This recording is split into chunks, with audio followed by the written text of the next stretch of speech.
Hey everybody, I apologize. I've been feeling very, very bad the last couple of days. I'm not feeling the best, but I want to get this in.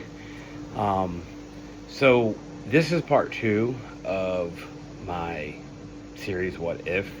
Obviously, I did episode one, part one, on Sunday, and this is more of like a player-based video. So with the Ravens, you have Ray Lewis, Terrell Suggs, Halil Yanada. You also have Ed Reed, Joe Flacco.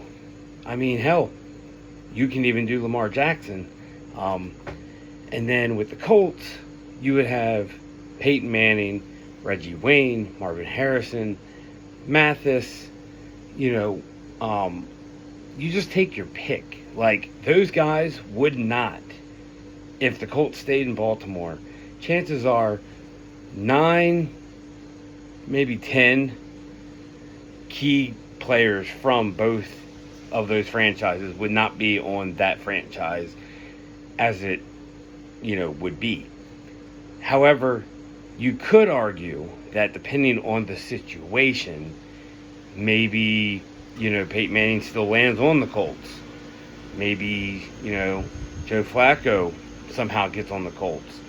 But that being said, what would the team look like around them? You wouldn't have Reggie Wayne, Anquan Bolden, Torrey Smith, all on the same team. Like, that just wouldn't happen. One, because we all know Irsay is not exactly the best owner and won't exactly probably put out for all that talent. And you're definitely not drafting all those guys before another team would grab them. So, like, even then, if you had your choice as a Baltimore Colts fan, who would you want? Would you want Ray Lewis? Would you want Peyton Manning? Like, you can only have one. So, out of all these great names and all the Hall of Famers that came through these teams, who would you rather have? That's the true question. But it really depends on you as a person, because it's subjective.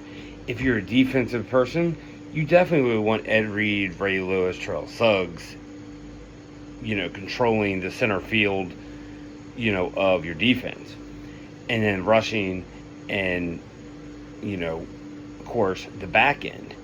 So if your offense, you would want Peyton Manning, you would want a great receiver like Marvin Harrison, Reggie Wayne, and, Torrey Smith somewhere on the slot. I mean, it's just the nature of the beast. So, but then as those guys go somewhere else, well, who would land with, say, your arch rival? Like, would Ray Lewis be in the NFC? Would he still lead a team defensively? Of course he would. I mean, the dude is the GOAT. But would he still have 2 Super Bowls? That would be the factor. Would Ed Reed have a Super Bowl? Would Bolden, would Peyton Manning lead a team to not 1, but 2 Super Bowls? Now, granted, we all know Peyton Manning got a Super Bowl later on with a different team, but even that could be a different trajectory depending on where he ended up.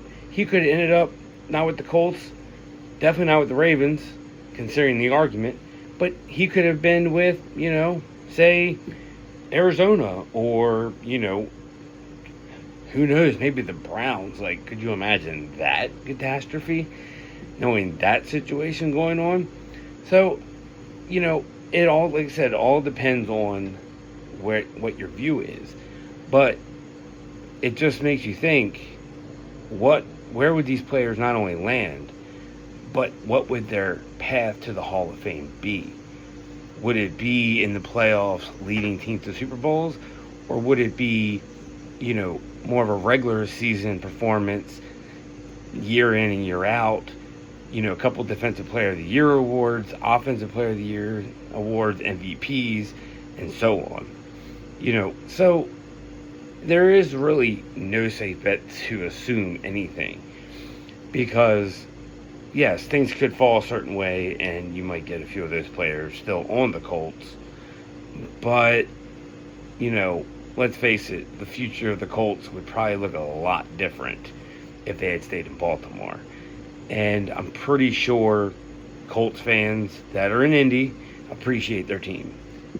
The Ravens appreciate their team for two reasons. The main reason is obviously, you know, they're football crazy here in the state of Maryland.